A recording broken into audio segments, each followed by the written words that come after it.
मेरे प्यारे दोस्तों, आप लोगों का एक बार फिर से स्वागत है आपके अपने सफलता के द्वार ITI नगर में। जैसे कि हमारी पिछले कुछ दिनों से अरिहंत बुक सॉल्यूशन चला हुआ है, उसमें हमने 9 चैप्टर कंप्लीट कर लिए हैं और 10 चैप्टर पर जो हमारा इल्यूमिनेशन है उस पर हम पहुंच गए हैं। इल्यूमिनेशन का आज लेक्चर है 10.2।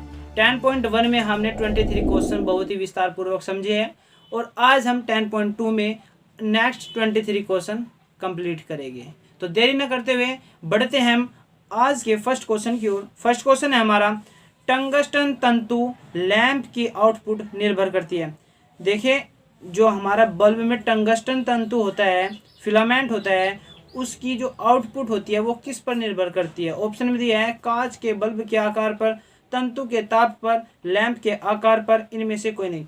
देखिए, जो तंतु का ताप जितना अधिक होगा उतना ज़्यादा वो आउटपुट देगा। यानी आउटपुट हमारा क्या है, बल्ब में हमारा आउटपुट क्या है, बल्ब में हमारा आउटपुट प्रकाश है। तो जितना अधिक वो गर्म होगा, उसका ताप अधिक होगा, उतना ही वो आउटपुट देगा। जितना कम ताप होगा उतना ही कम आउटपुट देगा, यानी प्रकाश देगा। तो जो निर्भर होता है वो तंतु के ताप पर होता है, यानी फिलामेंट के टेम्परेचर पर होता है। तो राइट आंसर हो जाएगा ऑप्शन बी।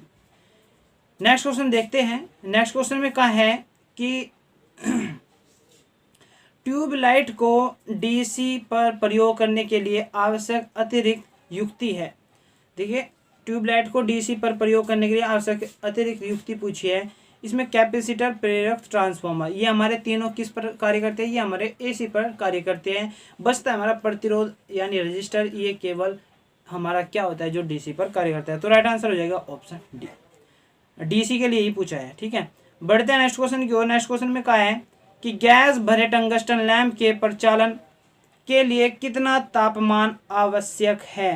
देखिए, जो हमारा गैस भरा हुआ टंगस्टन लैंप होता है जिसमें गैस भरी होती है आर्गन, तो उसका जो टंगस्टन का फिलामेंट है उसका प्रचालन के लिए तापमान पूछा गया है कितना होना चाहिए। वो होना चाहिए हमारा 2300 डिग्री सेल्सियस, ठीक है। वैसे तो जो हमारा टंगस्टन का तार होता है वो 3400 डिग्री सेल्सियस पर वो पिघलता है, लेकिन हमें जो उसका प्रचालन करने के लिए मतलब जो उपयुक्त होना चाहिए वो टेम्परेचर होना चाहिए हमारा 2300 डिग्री सेल्सियस। तो राइट आंसर हो जाएगा ऑप्शन बी। हमने थ्योरी में इसे अच्छे से पढ़ा था। बढ़ते हैं नेक्स्ट क्वेश्चन की ओर। नेक्स्ट क्वेश्चन में कहा है कि रात्रि के समय फ्लोरोसेंट ट्यूब स्विच बंद करने पर भी रोशनी देती है, जिसका कारण है। ये कहता है कि रात को कोई ट्यूब ऐसी होती है कि जो रात को भी बंद कर दिया हमने फिर भी वो रोशनी दे रही है। वो ऐसा क्यों होता है? वो ऐसा इसलिए होता है जब हम स्विच बंद कर देते हैं, अपना वन वे स्विच बंद कर देते हैं, तो वन वे स्विच में हमें देखने को मिलता है कि उसमें थोड़ा बहुत जो हमारा करंट होता है वो पास होता रहता है। तो इसका यही मुख्य कारण होता है, यानी जो हमारा फेज है वो नियंत्रित नहीं होता। तो जो ऑप्शन ए में कहा है कि स्विच से फेज नियंत्रित न होना, इसका ये राइट आंसर हो जाएगा।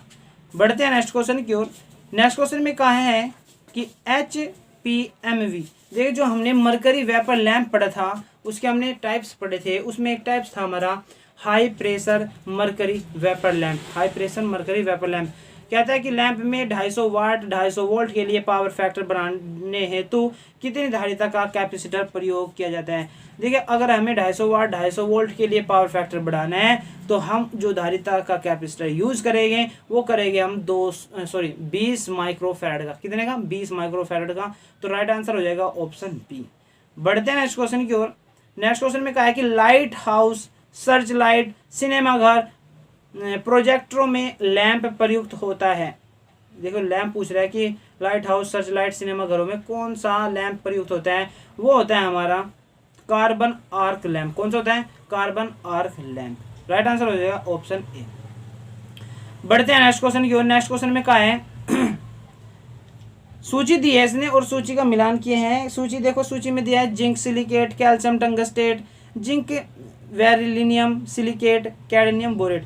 देखिए, जो हमारा ये पदार्थ होते हैं ये हमारे आपको देखने को मिलेगा। जो हमारी फ्लोरोसेंट ट्यूब होती है वो लंबी सी ट्यूब होती है, उसमें जो कांच के अंदर आपने अधिकतर सफ़ेद सफ़ेद एक पाउडर सा लगा देखा होगा, वही कहा है कि ये हमारा ये इसने कुछ पदार्थ दिए है। इन पदार्थों के कुछ अलग अलग कलर होते हैं। क्या होते हैं? अलग अलग कलर होते हैं, तो उनका ही मिलान करना है। मैं सबसे पहले आपको एक लिस्ट दिखा देता हूँ। लिस्ट में क्या है? फ्लोरोसेंट पदार्थ एवं उनके रंग का विवरण है। देख लेते हैं एक बार क्या क्या है।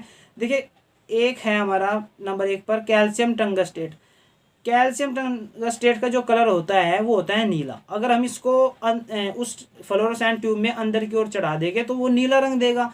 आपने देखे होंगे अधिकतर ट्यूब उसके अलग अलग प्रकार के रंग होते हैं, तो वही हमारा ये मटेरियल का डिफेक्ट होता है। ठीक है, तो कैल्शियम टंगस्टेट लगाए तो नीला रंग मिलेगा हमें, और मैग्नीशियम टंगस्टेट लगाए तो नीला सफ़ेद मिलेगा। जिंक सिलिकेट हरा, जिंक बेरिलियम सिलिकेट पीला सफ़ेद, और कैडमियम सिलिकेट पीला गुलाबी, और कैडमियम बोरेट गुलाबी। इधर इसने तरंग दैर्ध्य इनकी दी है। ठीक है, इसका स्क्रीनशॉट लिए, स्क्रीनशॉट लेकर अपनी इसे डायरी में नोट करें। ठीक है, अपने क्वेश्चन की ओर बढ़ते हैं।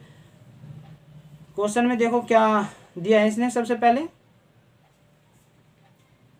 क्वेश्चन में देखो सबसे पहले दिया है जिंक सिलिकेट। देखिए जिंक सिलिकेट का कलर हमने अभी देखा है हरा होता है। फिर दिया है इसने कैल्शियम टंगस्टेट, इसका कलर होता है नीला। फिर दिया है इसने जिंक बेरिलियम सिलिकेट का जो कलर होता है वो होता है हमारा पीला सफ़ेद, और कैडमियम बोरेट का होता है गुलाबी। ठीक है, अब देखो ए का दूसरा, बी का पहला, सी का चौथा और डी का तीसरा कौन से ऑप्शन में देखने मिल रहा है? ये देखने मिल रहा है हमें ऑप्शन बी में। तो राइट आंसर हो जाएगा ऑप्शन बी। बढ़ते हैं नेक्स्ट क्वेश्चन की ओर। ये आपको देखो ये जो तालिका है ये आपको याद करनी होगी। अगर आपको क्वेश्चन में पूछ लेता है तो आपको ये तालिका ही अपने दिमाग से निकालनी होगी, तब आपको इसका राइट आंसर मिलेगा। ठीक है, नेक्स्ट क्वेश्चन में कहा है कि भारतीय विद्युत नियमों के अनुसार नियोन साइन नली पर आरोपित की जा सकने वाली अधिकतम वोल्टेज 10 किलोवाट है। तो इसने कथन दिया है, इसके बारे में 2 कथन दिए, हमें देखना है कौन सा सत्य है कौन सा असत्य है। इस कार्य के लिए उच्च रिएक्टेंस वाले स्टेप अप ट्रांसफार्मर का प्रयोग करना चाहिए। जी हाँ, जो हमारा नियोन लैंप होता है उसमें हम स्टेप अप ट्रांसफार्मर का यूज़ करते हैं। क्यों करते हैं हम उसका स्टेप अप का? क्योंकि हमें हमारी जो आती है सप्लाई वो हमारी 230 वोल्टेज आती है घरों में, और हम जो नियोन लैंप जलाते हैं उसे हमें उच्च वोल्टेज चाहिए होती है, तो इसलिए हम स्टेप अप ट्रांसफार्मर का यूज़ करते हैं। तो कथन 1 सत्य कह रहा है। कथन दूसरा कह रहा है इसे कोल्ड कैथोड ट्यूब भी कहते हैं। जी हाँ, नियोन साइन नली को कोल्ड कैथोड ट्यूब भी कहते हैं। तो यानी दोनों जो कथन है ये हमारे दोनों सत्य है। तो राइट आंसर बनता है इसका ऑप्शन सी। कथन 1 और 2 दोनों सही है। बढ़ते हैं नेक्स्ट क्वेश्चन की ओर। नेक्स्ट क्वेश्चन में कहा है कि फ्लोरोसेंट ट्यूब परिपथ में चौक का कार्य खलिस्तान उत्पन्न करता है। देखिए जो हम फ्लोरोसेंट ट्यूब में चौक लगाते हैं वो हम इसलिए लगाते हैं जो हमारा स्टार्टिंग वोल्टेज होता है वो हाई दे सके। फ्लोरोसेंट ट्यूब को हम वो जो स्टार्टिंग वोल्टेज है उसे हाई दे सके। तो ऑप्शन ए स्टार्टिंग हेतु उच्च वोल्टेज। देखिए ऑप्शन ए में वही कहा है कि स्टार्टिंग हेतु, यानी स्टार्टिंग करने के लिए उच्च वोल्टेज देने के लिए हम फ्लोरोसेंट ट्यूब परिपथ में चौक का जो कार्य होता है यही होता है, और चौक का हम यूज करते हैं। तो राइट आंसर हो जाएगा ऑप्शन ए। बढ़ते हैं नेक्स्ट क्वेश्चन की ओर। नेक्स्ट क्वेश्चन में कहा है कि नीचे मरकरी आर्गन लैंप से संबंधित 2 कथन दिए गए हैं, बताइए निम्न में से कौन सा से कथन सत्य है। मरकरी आर्गन लैंप के संबंध में दिए हैं 2, देखते हैं कौन सा सही है कौन सा गलत है।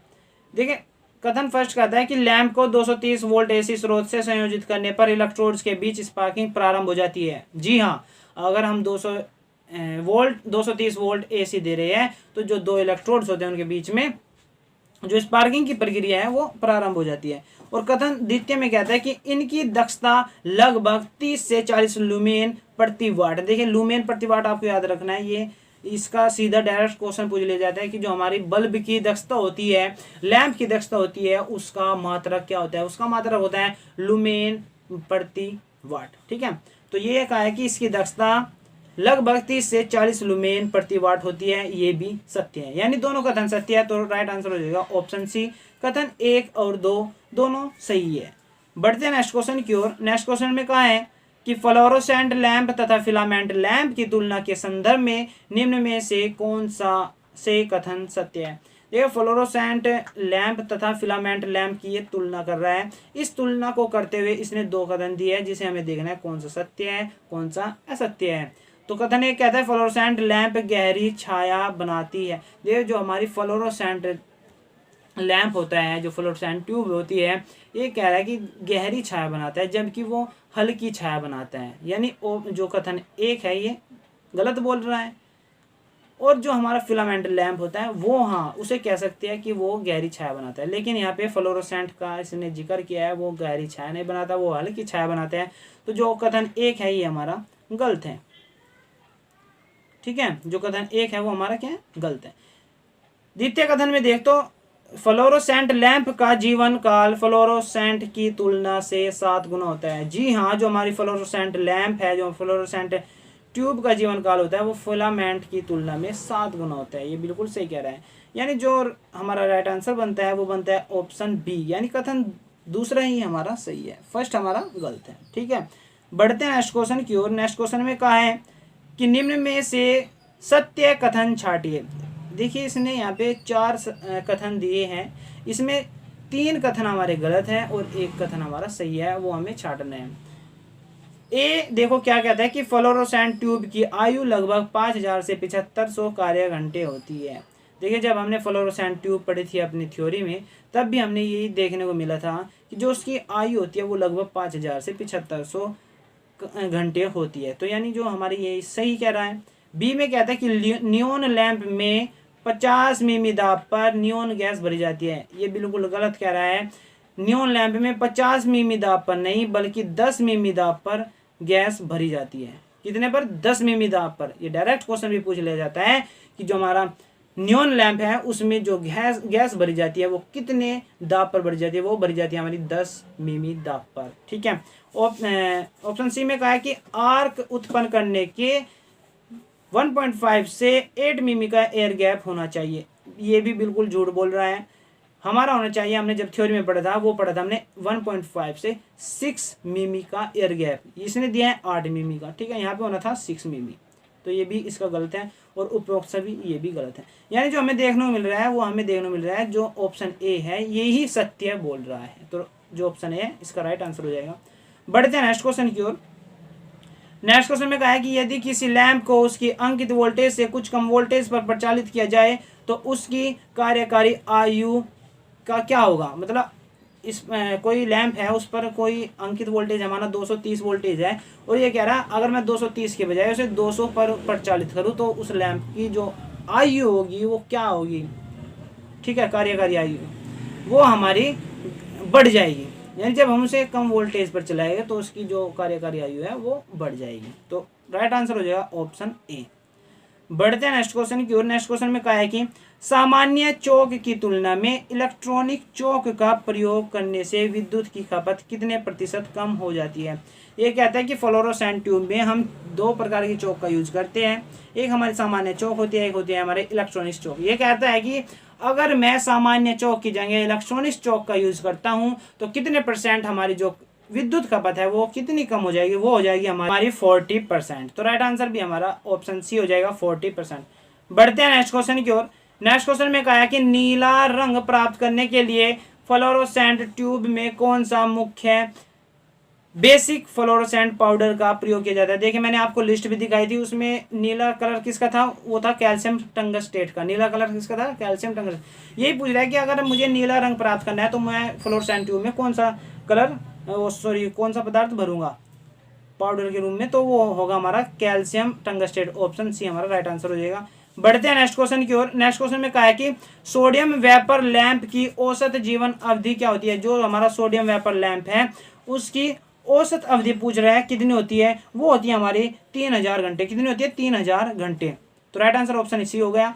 बढ़ते हैं नेक्स्ट क्वेश्चन की ओर। नेक्स्ट क्वेश्चन कहता है कि किसी फ्लोरोसेंट ट्यूब के लैंप में स्ट्रोबोस्कोपिक प्रभाव को रोका जा सकता है। देखिए सबसे पहले हम एक क्वेश्चन निकालते हैं इसमें से कि स्ट्रोबोस्कोपिक प्रभाव क्या होता है। स्ट्रोबोस्कोपिक प्रभाव ये होता है कि जब हम कार्यशाला में मरकरी वेपर लैंप को लगा देते हैं तो हमें वहां पर ये प्रभाव देखने को मिलता है जो कहलाता है स्ट्रोबोस्कोपिक प्रभाव। ठीक है, ये प्रभाव कुछ ऐसा होता है कि जो हमारी कोई घूमने वाली वस्तु होती है वो घूमती राइट दिशा में है लेकिन हमें वो दिखाई देती है उल्टी दिशा में, ये प्रभाव होता है। तो जो हम इस प्रभाव को दूर करते हैं, हम एक विधि हमारी होती है कि हम एक ट्यूब में उसके श्रेणी में कैपेसिटर लगा देते हैं और एक होता हमारा कि 2 ट्यूब लाइटों को लैग लीड सर्किट के रूप में समांतर जोड़कर। ठीक है, जो इसका राइट आंसर देखने को मिल रहा है वो हमें ऑप्शन बी में देखने को मिल रहा है कि 2 ट्यूब लाइटों को लैग लीड सर्किट के रूप में अगर हम उसे समांतर जोड़ दें तो हमें ये जो हमारा स्ट्रोबोस्कोपिक प्रभाव है वो दूर हो जाएगा। तो राइट आंसर होता है ऑप्शन बी, 2 ट्यूबलाइटों को लीड सर्किट के रूप में समांतर जोड़कर। ठीक है, ऑप्शन बी। बढ़ते हैं नेक्स्ट क्वेश्चन की ओर। नेक्स्ट क्वेश्चन में कहा है कि नीचे दिखाए गए चित्र में सोडियम वेपर लैंप में एक्स के रूप में सांकेतिक भाग का नाम क्या है। ये देखिए इसने यहाँ पे ये पूछा है, ये भाग कौन सा है। ये हमारा है ऑक्साइड आलेपित इलेक्ट्रोड। देखो मैं आपको दिखा देता हूँ, सोडियम वेपर लैंप का बहुत देर से जिक्र हो रहा है। ये होता है हमारा कुछ इस प्रकार का होता है, कुछ इस प्रकार का होता है हमारा सोडियम वेपर लैंप। ठीक है, देखिए यही भाग पूछा है यहाँ पे, एक्स से अंकित है, ये वाला भाग पूछा है ना। ये हमारा क्या है, ऑक्साइड आलेपित इलेक्ट्रोड। ये हमारा उच्च प्रतिघाती ट्रांसफॉर्मर है। ये हमारा निर्वात है यहाँ पर। ये हमारा दोहरी परत वाली कांच की ट्यूब है और सोडियम क्रिस्टल व नियोन गैस यू ये। ठीक है, ये हमारी कैप है। ठीक है, क्वेश्चन की ओर जाते हैं। क्वेश्चन में कहा है कि ये वाला भाग पूछा है ना, ये क्या है, ये हमारा क्या है, ऑक्साइड आलेपित इलेक्ट्रोड। अभी हमने डायग्राम में देखा, तो राइट आंसर ऑप्शन डी हो जाएगा। बढ़ते हैं नेक्स्ट क्वेश्चन की ओर। नेक्स्ट क्वेश्चन में कहा है कि एक क्रमिक श्रृंखला के बल्ब में फ्लैशर का उपयोग होता है। फ्लैशर का कार्य क्या होता है, जो हम फ्लैशर का उपयोग करते हैं क्रमिक श्रृंखला के बल्बों में, जो हमारी लड़ी आती है उसमें फ्लैशर का क्या कार्य होता है, उसे वो करंट को ब्रेक करता है और सर्किट बनाता है। ब्रेक करता है, बनाता है, ब्रेक करता है और बनाता है। देखिए ऑप्शन ए में कहा है ब्रेक करना और सर्किट बनाना। ठीक है, फ्लैशर का यही कार्य होता है, ये आपको याद रखना है। ठीक है, नेक्स्ट क्वेश्चन है। नेक्स्ट क्वेश्चन में कहा है कि एक फ्लोरोसेंट ट्यूब लाइट के पूरी रोशनी के साथ जलते रहने के बाद चौक का क्या उद्देश्य है। देखिए जब हमारी लाइट जलती रहती है तो तब पूछा है कि चौक का उद्देश्य क्या है। जो हमारी साइनसोइडल वेव फॉर्म होती है वो उसको स्मूथ ही क्या करती है, स्मूथ करती रहती है। तो देख लेते हैं, ऑप्शन बी में हमें देखने को मिल रहा है जावर्क्य, यानी हमारी साइनसोइडल वेव फॉर्म होती है, जावर्क्य धारा की स्मूथिंग करना। ये हमारा राइट आंसर हो जाएगा, ऑप्शन बी। बढ़ते हैं नेक्स्ट क्वेश्चन की ओर। नेक्स्ट क्वेश्चन में कहा है कि एक अति परिशुद्ध कार्यस्थल जहां पर ठीक से कार्य किया जा सके वहां पर प्रदीप्ति की आवश्यकता होगी। परिशुद्ध कार्यस्थल की बात कर रहे हैं जहां पर हम अच्छे से कार्य कर सके। अच्छे से कार्य करने के लिए हमें अधिक प्रकाश की जरूरत होगी, अधिक प्रदीप्ति की आवश्यकता होगी, तो वो हमें होगी 1500 लुमेन पर मीटर स्क्वायर। 1500 लुमेन पर मीटर स्क्वायर राइट आंसर हो जाएगा। लुमेन पर मीटर स्क्वायर प्रदीप्ति का मात्रक होता है। अगर हम एसआई यूनिट की बात करें इसका लक्स हो जाता है। ठीक है, नेक्स्ट क्वेश्चन देखते हैं। नेक्स्ट क्वेश्चन में कहा है कि एक फिलामेंट के ठंडे प्रतिरोध में निम्न मूल्य की क्षतिपूर्ति करने के लिए श्रृंखला सेट में किसे जोड़ा जाता है। देखें अगर हमें फिलामेंट के ठंडे प्रतिरोध में निम्न मूल्य की क्षतिपूर्ति करनी है तो हम एनटीसी थर्मिस्टर को उसमें जोड़ देते हैं, जो हमारा राइट आंसर बनता है ऑप्शन ए, एनटीसी। आपको याद रखना है एनटीसी थर्मिस्टर को। बढ़ते हैं नेक्स्ट क्वेश्चन की ओर। नेक्स्ट क्वेश्चन में कहा है कि जो हमारा क्वेश्चन है ये हमारा आज का लास्ट क्वेश्चन है 46। कल हम नेक्स्ट 23 क्वेश्चन देखेंगे, जो हमारा ये चैप्टर समाप्त हो जाएगा। देख लेते हैं। एक समय के अंतराल पर गैस डिस्चार्ज लैंप की रोशनी पूरी चमक में होती है। नीचे लिखे लैंपों में से कौन सा लैंप अन्य लैंप की तुलना में अधिक होता है। देखिए हमने इसने कहा है कि वो लैंप बताओ, हमने 4 लैंप लिए, 4 लैंप लगाए, उसमें एक साथ में एक ही समय पर हमने क्या करा, उसमें हमने सप्लाई दी। और सप्लाई देने के बाद में हम जो देखने को मिलता है, जो उनकी अधिकतम चमक होती है वो हमें कब देखने को मिलती है, वो हमने समय नोट कर लिया। तो जब हम समय नोट कर लेते हैं तो यही पूछा है कि सबसे लेट कौन सा हुआ। जो सबसे लेट मतलब जो सा सबसे बाद में अपनी चमक उन्हें पूरी करी है वो पूछा है। तो जो सोडियम वेपर लैंप होता है वो tube lamp, mercury wasp lamp, neon lamp की अपेक्षा ज़्यादा समय लेता है अपनी पूर्ण चमक लेने में। तो राइट आंसर बनता है ऑप्शन सी। तो मेरे प्यारे दोस्तों आज का लेक्चर हम इसी क्वेश्चन के साथ समाप्त करते हैं। इसमें हमारे 23 और क्वेश्चन बच जाते हैं। इस चैप्टर में हमारे टोटल 70 क्वेश्चन है। ठीक है, और बाकी के हम नेक्स्ट लेक्चर में देखेंगे। तो मेरे प्यारे दोस्तों अगर आपको वीडियो अच्छी लगी है तो लाइक करें, अगर अपने दोस्तों का भला चाहते हैं तो वीडियो को शेयर करें, और नेक्स्ट लेक्चर यानी 10.3 का समय पर नोटिफिकेशन पाने के लिए हमारे ITI नगर को सब्सक्राइब करें और घंटे का बटन दबाएं। तो मेरे प्यारे दोस्तों मिलते हैं अगले लेक्चर 10.3 में, इसलिए Tata and press the bell icon on the YouTube app and never miss another update.